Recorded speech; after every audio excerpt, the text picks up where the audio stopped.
about your grandparents on both sides of your family, what you remember or what you would say about them. My grandparents on my father's side, which lived on this place right here, out here, I never knew. I never really saw him. Mm-hmm.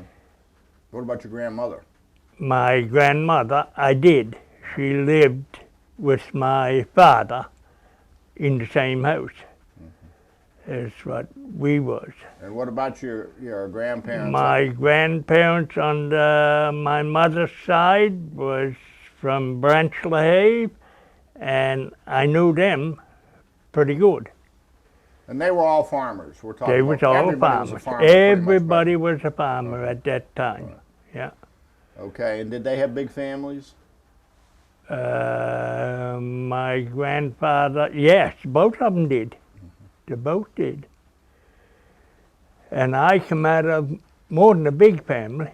Did you? A big family. Did you really? 13 of us. No kidding. Yeah, I had 6 brothers and 6 sisters. So you were born right here? Right here. Right, okay. 6 brothers, and where were you in the... I was the third. The third one? Third boy. Okay. It was 2 boys older than me. Okay. What's your earliest recollections about what was your life like when you were a young boy? When I was young, as soon as we could get out and do something, we had to get out and work. Mm-hmm. We had to help. In other words, help on the farm. Yep. So there were chickens. Yep. You had chickens and a pig. Pigs, cattle, cows, whatever. Sit and milk cows morning and night. How many head of cattle would you have had roughly back then? Back then, I would say right up around 20 head, anyhow. Now, was that unusual to have that many, or did almost all the farms No, all the farms had that, what they could feed off of the farm. Right. So if that was a big farm, they'd have more cattle. They'd have more cattle than... Okay. Yep. You came from a big family, so when you went to school, you were going with your brothers and sisters. Right on. And how far did you go to? How far did you have to go to school? 3.5 miles we walked to school. From way? Here out to West Northfield. Okay. Out towards where the Trunk 10 is. Okay. Gee, that's quite a long walk, isn't it? In the wintertime? Yep. Winter and summer. Was it a one-room schoolhouse? Yeah. How many students? It was, I think, the most that was there was 30-something. 30-something, yeah. Okay. Ivan was saying that he's just a little older than you are. He said that when he went to the school in Blockhouse, there were 54 students on his floor, and that was younger kids. How high up did the grades go at that school? Grade 10, I think. Okay. Yeah. Did you go for all those years there? Or did you quit early? I quit early. 2 or 3 days in grade 6. Is that right? What motivated you to leave? Work.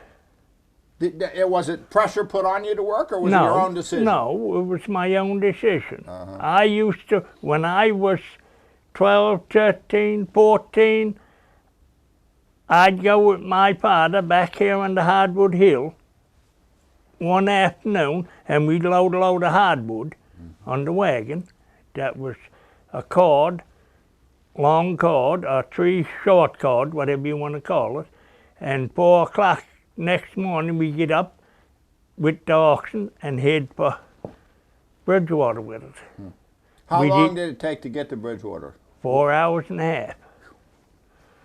4 hours and a half, the oxen would walk her down there. And you would sell the load and be paid right on the spot? Right on the spot.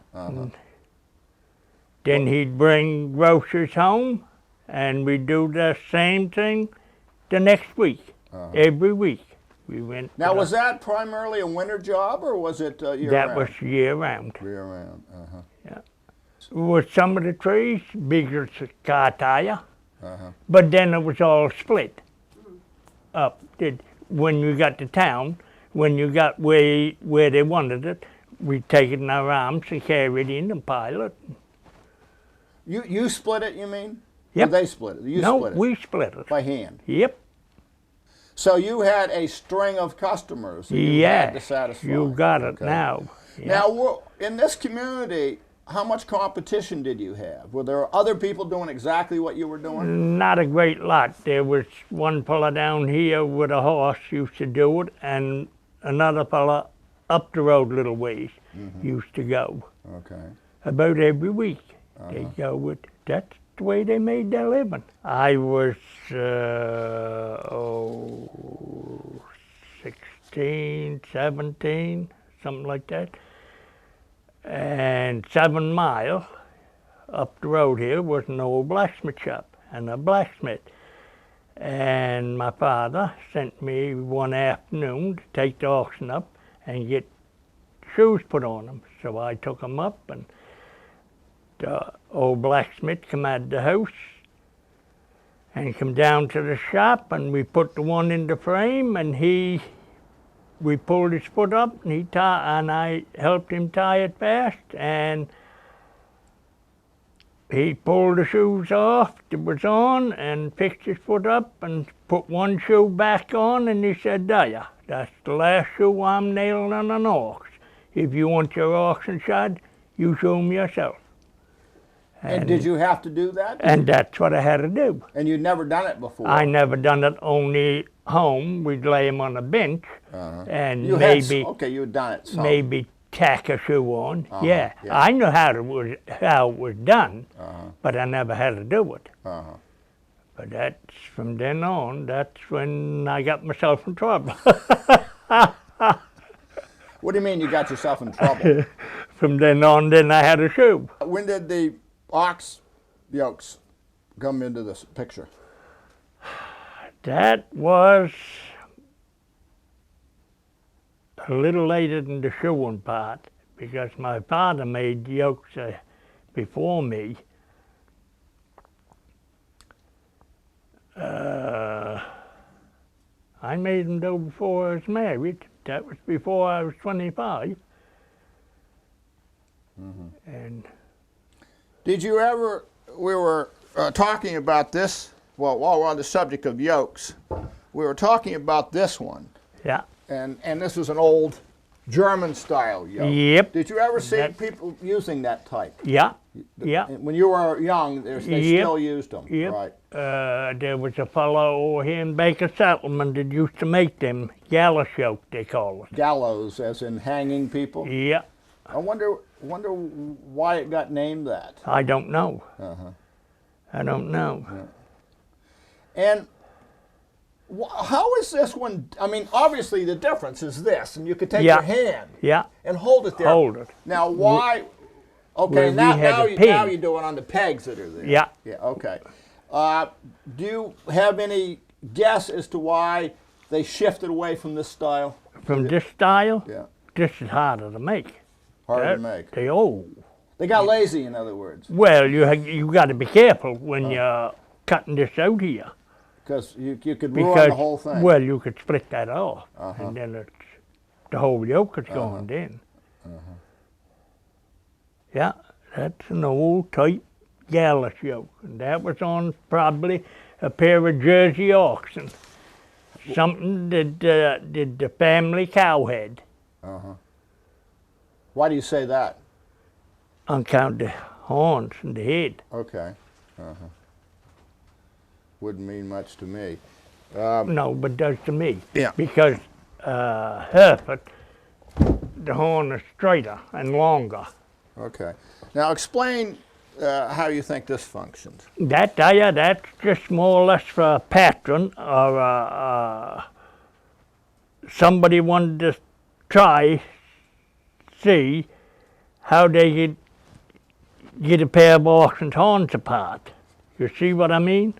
the one that's way up. You mean in making a yoke? Yeah, Yeah. In other words, they laid a board right on. across these guys and took a pencil and drew And the shape and then cut it out. Yep. And then they were going to take this and put it down against a block of wood like that Like and try that, to yeah, sort and of try make to it. make the yoke. Have you seen many of these?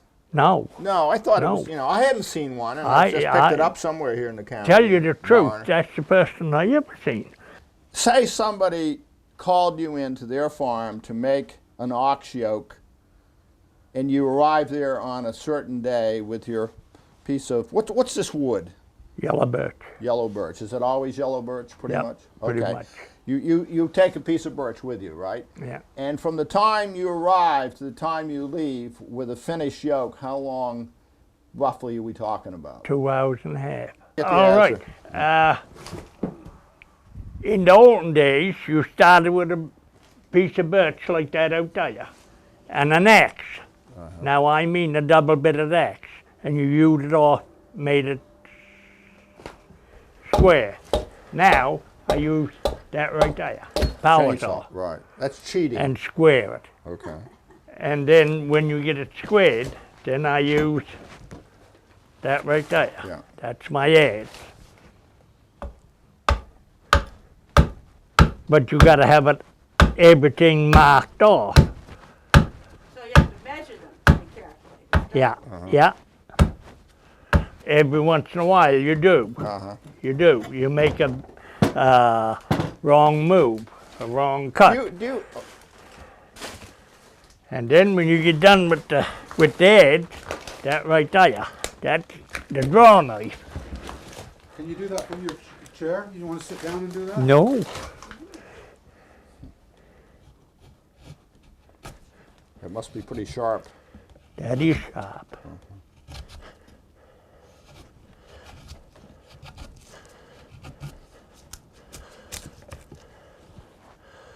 I don't want to cut that wire off. Yeah. Tuck that in. But that's how you mark it. Okay. That's how you make it.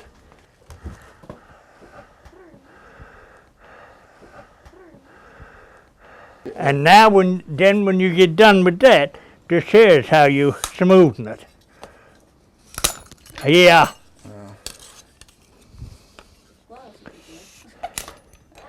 That piece of glass ain't much good. I'll be darned. Isn't that something? Huh. See? When I got my first pair that I owned myself, I was about 18 years old. Okay, that was because you were becoming close to maturity and Yeah. having more responsibilities. Yeah. I've noticed here on occasion in Lunenburg County talking about the Vinos, Perry's son,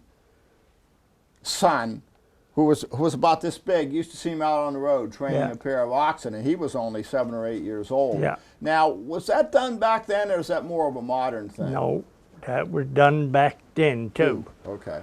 Some people started earlier than you Yeah. did. You just didn't have any reason to. Well, I used to break the old man's, Oh, did you? my I father's. see. You Okay. see. Before you got your own. Yeah. Okay. Yeah. How many? And we didn't get our own till we could afford to feed them, I see. you see. Yeah. How much bartering and trading of oxen was there? Was there It a was lot? a lot of it, A lot of it. a lot of A it, lot of it. yeah. And certain people prided themselves in being able to judge a really good pair and take advantage of Yep. that from somebody who Yep. didn't know. Yep. 60, let me see, 68, 67, 66, 67, we started international pool. You're talking about your sort of extended family you're talking about? Yeah, Was your father alive then? yep, Oh, he was. Okay. Yep. You're talking about in Bridgewater. yep. Okay. And that was a big deal. That was the big deal, that one.